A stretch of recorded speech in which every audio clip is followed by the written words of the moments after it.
नमस्कार मित्रों, स्वागत है आप सबका साहित्य गुंजन पर। वन लाइनर प्रश्नों की श्रृंखला में आज हम हिंदी गद्य का विकास पढ़ेंगे। चलिए क्लास को स्टार्ट करते हैं। पहला प्रश्न है, हिंदी का प्रथम गद्य ग्रंथ कौन सा है?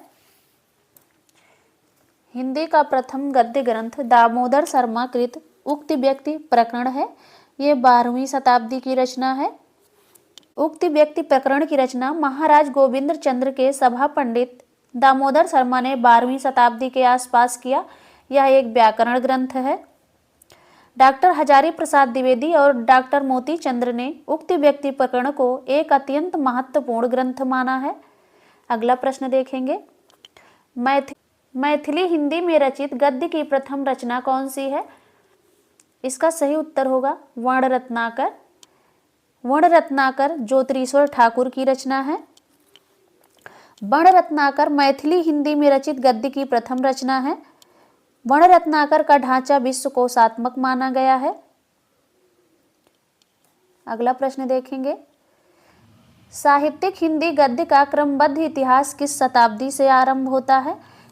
उत्तर है इसका 19वीं शताब्दी से आरंभ होता है। 19वीं शताब्दी से।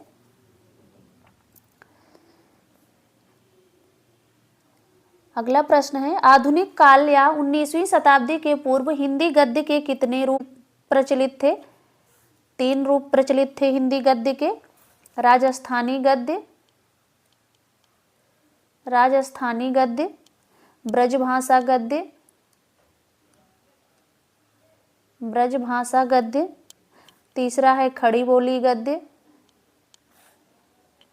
अगला प्रश्न देखेंगे, राजस्थानी गद्य के तीनों रूपों में कौन सा गद्य रूप सबसे प्राचीनतम माना गया है? राजस्थानी गद्य के तीनों रूपों में राजस्थानी गद्य सबसे प्राचीनतम माना गया है। 10वीं शताब्दी में इसका प्रकाशन वर्ष है। राजस्थानी गद्य की कुछ रचनाएं भी हैं। धनपाल कथा 14वीं शताब्दी की है। तत्व विचार 14वीं शताब्दी की है। पृथ्वी चंद्र चरित्र या वाग्विलास 1421 ईस्वी माणिक्य चंद्र सूरी की है। पंचाख्यान 1847 ईस्वी फतहराम बैरागी का है। अगला प्रश्न देखेंगे, आचार्य शुक्ल ने ब्रजभाषा गद्य का सूत्रपात किस संवत से माना है? विक्रम संवत 1383 ईस्वी। अगला प्रश्न देखेंगे, डॉक्टर वीरेंद्र मिश्र ने पृथ्वीराज रासो में किस शीर्षक के अंतर्गत उपलब्ध गद्य को ब्रजभाषा गद्य का प्राचीनतम रूप माना है? वचनिका शीर्षक के अंतर्गत।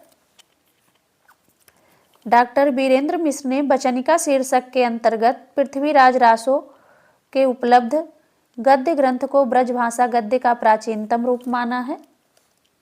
अगला प्रश्न, वल्लभाचार्य के पुत्र विट्ठलनाथ की ब्रजभाषा गद्य की कौन सी रचना मिलती है? श्रृंगार रसमंडन मिलती है। विट्ठलनाथ की अन्य रचना यमुनाष्टक नवरत्न सटीक है। अगला प्रश्न, ओरछा नरेश महाराज जसवंत सिंह के आश्रित बैकुंठ मणि शुक्ल ने 1680 ईस्वी के आसपास ब्रजभाषा गद्य में कौन सी रचना लिखी थी? इन्होंने ब्रजभाषा गद्य में अगहन महात्म्य एवं वैशाख महात्म्य में रचना लिखी थी। अगला प्रश्न देखेंगे, उर्दू में गद्य की प्रथम रचना कौन सी मानी जाती है?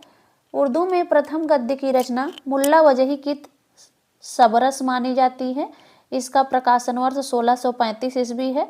सबरस को उर्दू साहित्य की प्रथम गद्य रचना माना गया है। सबरत में तसव्वुफ के सिद्धांतों को प्रतीकात्मक शैली में व्यक्त किया गया है। प्रश्न देखेंगे, सूरत मिश्र ने 1767 विक्रम संवत में अपनी कृति बैताल पचीसी को लिखने के लिए कहां से कथा ली थी? इन्होंने संस्कृत कवि शिवदास की रचना से कथा ली थी 1700 विक्रम संवत में। इसके बारे में थोड़ा सा और जान लेते हैं बैताल पचीसी के बारे में। बैताल पचीसी का खड़ी बोली में हिंदुस्तानी में अनुवाद मजहर अली के साथ मिलकर लल्लू लाल ने बैताल पचीसी 1801 ईस्वी में किया था। अगला प्रश्न देखेंगे, खड़ी बोली गद्य की शुरुआत आचार्य शुक्ल ने किस रचना से माना है? खड़ी बोली गद्य की शुरुआत आचार्य शुक्ल ने गंग कविकृत चंद छंद वर्णन की महिमा से माना है। अगला प्रश्न, खड़ी बोली हिंदी में बैताल पचीसी का अनुवाद मजहर अली के साथ मिलकर किसने किया? लल्लू लाल ने किया था मजहर अली के साथ मिलकर 1801 ईस्वी में। अगला प्रश्न, आचार्य शुक्ल ने गद्य प्रौढ़ लेखक किसे माना तथा किस रचना को प्रौढ़ माना? राम प्रसाद निरंजनी को। उनकी रचना का नाम भाषा योग वशिष्ठ है। इसका प्रकाशन वर्ष 1741 ईस्वी है। अगला प्रश्न देखेंगे, रानी केतकी की कहानी 1800 से 1808 नामक ग्रंथ अंग्रेजी प्रभाव से दूर लखनऊ में किसने लिखा? इंसा अल्लाह खां ने लिखा था। अगला प्रश्न देखेंगे, किस रचना में सर्वप्रथम खड़ी बोली गद्य में लौकिक श्रृंगार में प्रेमाख्यानक परंपरा का शुरुआत हुआ है? रानी की केतकी की कहानी में लौकिक श्रृंगार में प्रेमाख्यान परंपरा का शुरुआत हुआ है। अगला प्रश्न देखेंगे, दक्षिणी हिंदी के प्रथम गद्य लेखक किसे माना जाता है? दक्षिणी हिंदी का प्रथम गद्य लेखक ख्वाजा बंदा नवाज गेसूद राज को माना जाता है।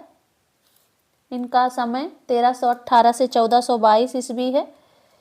अगला प्रश्न, खड़ी बोली गद्य को एक साथ आगे बढ़ाने वाले 4 महानुभाव कौन से हैं? मुंशी सदा सुखलाल, सैयद इंसा अल्लाह खां, लल्लू लाल, सदल मिश्र। मुंतख बुत्त वारीख किसकी रचना है? मुतख बुत्त वारीख सदा सुखलाल की रचना है।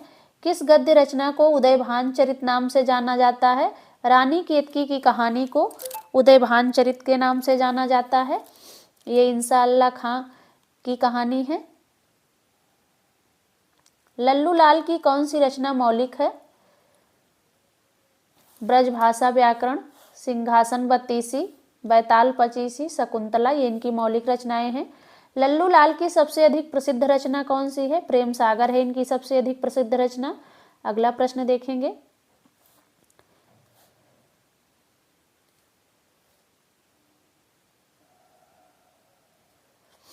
नाटक माधवानल, राजनीति, प्रेम सागर, लताइफे हिंदी, सभा विलास, माधव विलास तथा लाल चंद्रिका आदि किसकी रचनाएं हैं? लल्लू लाल की रचनाएं हैं। लल्लू लाल ने किस नाम से हितोपदेश की कहानियों का ब्रजभाषा गद्य में अनुवाद किया? राजनीति नाम से किया था। प्रेम सागर का दूसरा नाम क्या मिलता है? प्रेम सागर का दूसरा नाम नागरी दशम मिलता है। अगला प्रश्न, लल्लू लाल की कौन सी रचना बिहारी सतसई की टीका मानी जाती है? लाल चंद्रिका बिहारी सतसई की टीका मानी जाती है। अगला प्रश्न, लल्लू लाल की किस रचना में खड़ी बोली ब्रज और हिंदुस्तान का 100 लघु कथाओं का संग्रह प्रस्तुत किया गया है? लताइफे हिंदी में प्रस्तुत किया गया है। लल्लू लाल की कौन सी रचना चंपू काव्य है? माधव विलास रचना इनकी एक चंपू काव्य है।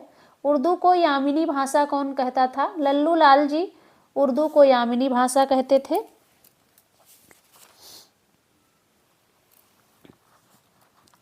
इंसा अल्लाह खां की भाषा सबसे चटकीली मटकीली अलंकृत किस गोसाई शैली और मुहावरेदार है?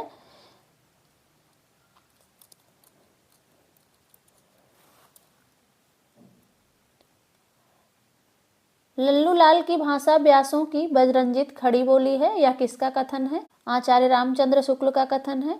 लल्लू लाल ने आगरा में कौन सा प्रेस खोला था? संस्कृत प्रेस खोला था आगरा में लल्लू लाल ने। अगला प्रश्न, अपनी किस रचना को लल्लू लाल ने बाजुबान ई रेखता कहकर पुकारा? लताइफे हिंदी को इन्होंने बाजुबान ई रेखता कहकर पुकारा था। अगला प्रश्न, चंद्रावती रामचरित्र हिंदी पारसियन बाके बुलरी नामक ग्रंथ किसके हैं? सदल मिश्र के हैं। किस गद्य लेखक की भाषा पूर्वीपन लिए हुए व्यवहारिक खड़ी बोली है? सदल मिश्र की भाषा। श्याम सुंदर दास ने हिंदी गद्य के प्रारंभिक आचार्यों को किस क्रम में रखा?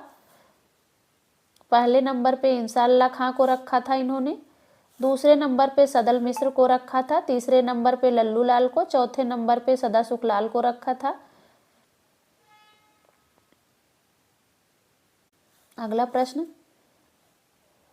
आचार्य शुक्ल ने हिंदी गद्य के प्रथम 4 आचार्यों का क्रम क्या बताया है? पहला है सदा सुखलाल, दूसरे स्थान पर इन्होंने इंसा अल्लाह खां को रखा, तीसरे स्थान पर लल्लू लाल को और चौथे स्थान पर सदल मिश्र को रखा था। अगला प्रश्न देखेंगे, डॉक्टर बच्चन सिंह ने हिंदी गद्य के प्रथम 4 आचार्यों के क्रम क्या माने हैं? सदा सुखलाल, सदल मिश्र, इंसाअल्लाह खां और लल्लू लाल को चौथे स्थान पर इन्होंने माना है। अगला प्रश्न, सदल मिश्र की कौन सी रचना यजुर्वेद के आधार पर कठोपनिषद में वर्णित नचकेता की कथा का खड़ी बोली गद्य में रूपांतर है? चंद्रावती या नासकेतोपाख्यान है ये। कठोपनिषद में वर्णित नचकेता की कथा का खड़ी बोली में गद्य रूपांतर चंद्रावती या नासकेतोपाख्यान। सदल मिश्र कृत रामचरित्र में कितने कांड हैं? 7 कांड हैं रामचरित्र में।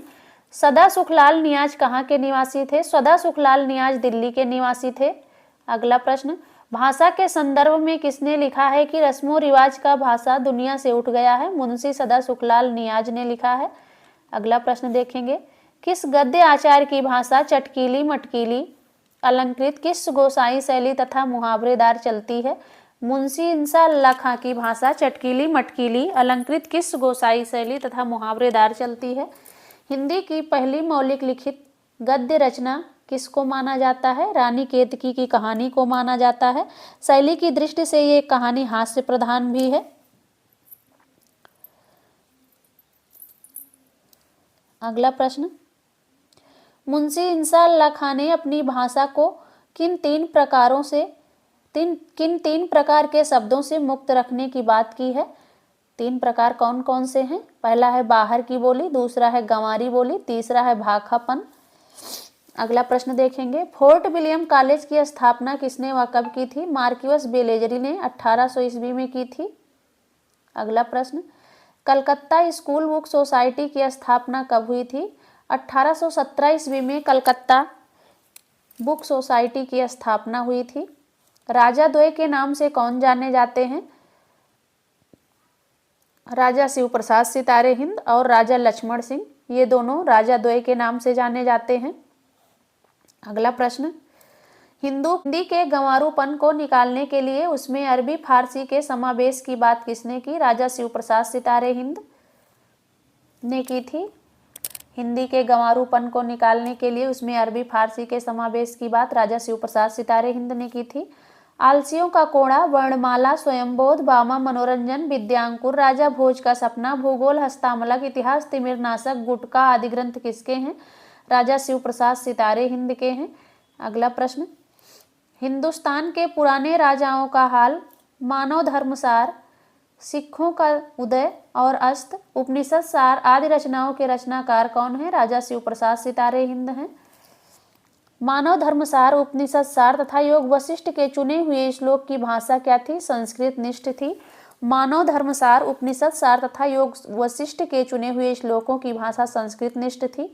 अगला प्रश्न, राजा शिव प्रसाद सितारे हिंद की कौन सी रचना एक संग्रह पुस्तिका है? इनकी गुटका रचना एक संग्रह पुस्तिका है। अगला प्रश्न, भारतेंदु के गुरु के रूप में कौन जाने जाते हैं? राजा शिव प्रसाद सितारे हिंद भारतेंदु के गुरु के रूप में जाने जाते हैं। अगला प्रश्न देखेंगे, राजा शिव प्रसाद सितारे हिंद किस सन में शिक्षा विभाग के इंस्पेक्टर नियुक्त हुए थे?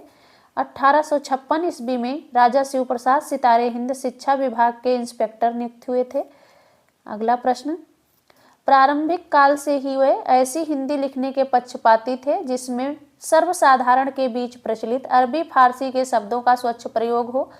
किसने यह वाक्य शिव प्रसाद सितारे हिंद के लिए कहा था? आचार्य रामचंद्र शुक्ल ने कहा था शिव प्रसाद सितारे हिंद के लिए यह वाक्य कि वे प्रारंभ काल से ही ऐसी हिंदी लिखने के पक्षपाती थे जिसमें सर्वसाधारण के बीच प्रचलित अरबी फारसी के शब्दों का स्वच्छ प्रयोग हो। अगला प्रश्न, प्रजा हितैषी नामक पत्र किसने व किस भाषा में निकाला? राजा लक्ष्मण सिंह ने निकाला था प्रजा हितैषी पत्र, संस्कृत निष्ठ भाषा में निकाला था। राजा लक्ष्मण द्वारा अनुवादित ग्रंथ कौन सा है? शकुंतला 1861 ईस्वी, दूसरा है रघुवंश 1878 ईस्वी, तीसरा है मेघदूत 1882 ईस्वी। अगला प्रश्न, हमारे मत में हिंदी और उर्दू दो बोली न्यारी न्यारी हैं, किसका वक्तव्य है? राजा लक्ष्मण सिंह का वक्तव्य है। हिंदी में बाइबिल का अनुवाद विलियम केरे ने कब व किस नाम से किया? 1809 ईस्वी में नए धर्म पॉपुलर नाम से किया। अगला प्रश्न देखेंगे, आगरा स्कूल बुक सोसाइटी की स्थापना कब हुई? आगरा स्कूल बुक सोसाइटी की स्थापना 1833 ईस्वी में हुई थी। अगला प्रश्न, हेनरी मार्टिन ने बाइबिल का हिंदी और उर्दू दोनों भाषाओं में अनुवाद कब किया? 1809 ईस्वी में किया था। किसने अपनी पुस्तक a grammar of Hindustani language Hindi, Urdu, Rekhta और हिंदुस्तानी को समानार्थी माना? गिलक्राइस्ट ने माना था। गिलक्राइस्ट का पूरा नाम क्या मिलता है? डॉक्टर जॉन बॉर्थविक गिलक्राइस्ट मिलता है गिलक्राइस्ट का पूरा नाम। अगला प्रश्न, a dictionary of English and Hindustani किसकी रचना है? गिलक्राइस्ट की रचना है। अगला प्रश्न, हिंदी गद्य के विकास में किन महत्वपूर्ण पत्र पत्रिका का योगदान मिलता है? मालवा अखबार, सुधाकर पत्र, प्रजाहितैषी, लोकमित्र, ज्ञानदायिनी पत्र, तत्वबोधिनी पत्रिका, वृत्तांत विलास। अगला प्रश्न है, प्रारंभिक खड़ी बोली गद्य के विकास में सहायक पत्र एवं पत्रिकाएं कौन सी हैं? उद्दंत मार्तंड है, समाचार सुधा वर्षण है, बंगदूत है, प्रजामित्र है, बनारस अखबार है। वीडियो यहीं पर समाप्त होती है। अच्छी लगे तो लाइक, सब्सक्राइब, शेयर और कमेंट जरूर करें।